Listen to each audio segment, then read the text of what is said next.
Ce podcast vous est offert par BMW. Découvrez le futur de la conduite avec la nouvelle BMW iX3.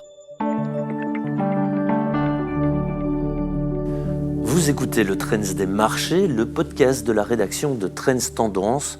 Je m'appelle Loïc Strauss et avec notre analyste Eric Joly, nous abordons la résilience de l'économie de nos voisins néerlandais.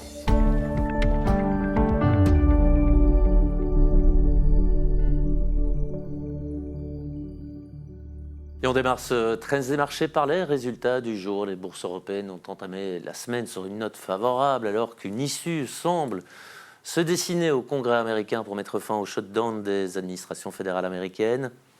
Sur Euronext Bruxelles, la holding Ackermans & Van Aren et sa filiale DEME ont commencé la semaine sur les chapeaux de roue grâce à des conseils d'achat des analystes d'Oddo BHF sur les deux valeurs à l'opposé UCB.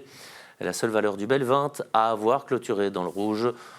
Orindis Econocom a marqué le pas après son net rebond de vendredi. Et on poursuit avec vous, Eric Joly. Bienvenue, Eric.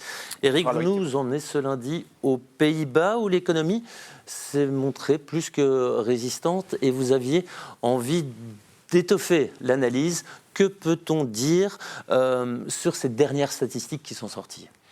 L'économie aux Pays-Bas a connu une croissance de 0,40% pendant ce dernier trimestre par rapport au trimestre précédent.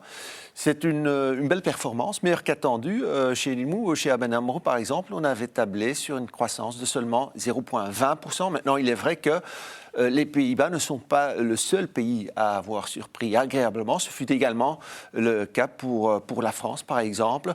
Maintenant, à court terme, on est un tout petit peu moins optimiste, mais pour 2026, on table de nouveau sur une belle croissance.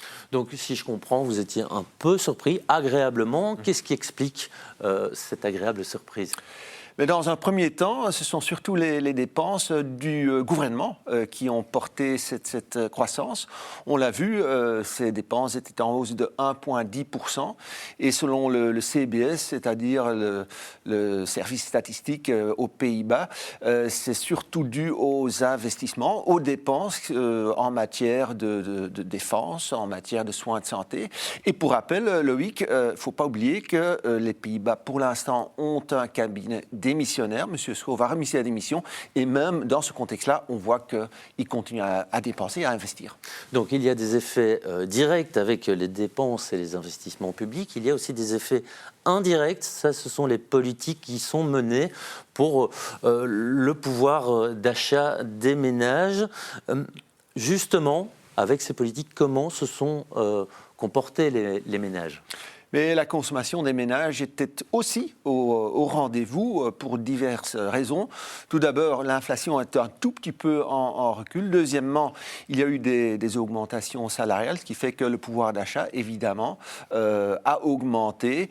On pense que dans les mois à venir, la situation devrait encore être meilleur. À court terme, on voit malgré tout une certaine réticence. Ça se reflète dans un taux d'épargne qui est assez élevé aux Pays-Bas, mais ça a à voir avec le fait que pour l'instant, il n'y a pas de gouvernement.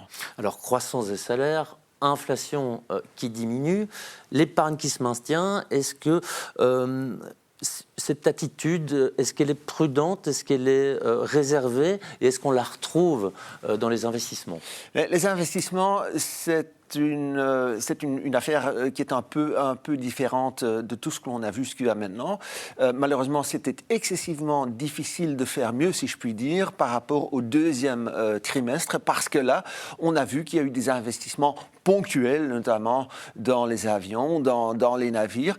Et voilà, il ne faut pas oublier que les sociétés hollandaises se trouvent dans une situation nationale, mais également internationale, qui n'est pas des plus faciles. L'économie hollandaise, c'est une économie qui est ouverte vers l'extérieur. Si je ne me trompe, on peut même la comparer à la nôtre. Oui, je suppose que vous parlez des exportations, là. Exactement. Mais les exportations avaient également le vent en poupe. Quoique, il fallait quand même faire la distinction. Donc, on a vu qu'en ce qui concerne tout ce qui a à voir avec les biens, donc les exportations de biens.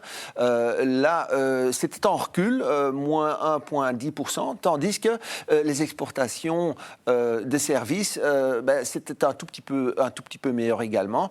Je pense qu'en tout et pour tout, les exportations se sont relativement bien maintenues dans un contexte, comme je le disais, qui est quand même assez difficile. Et donc, si on résume, l'économie néerlandaise se porte bien. Je pense qu'on peut le qualifier ainsi, oui, tout à fait.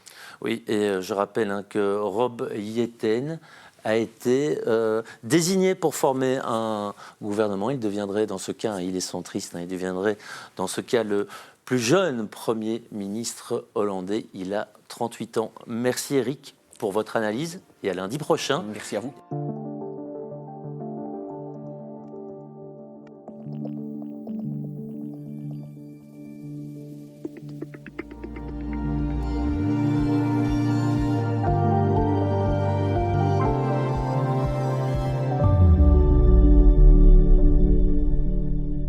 Ce podcast vous est offert par BMW.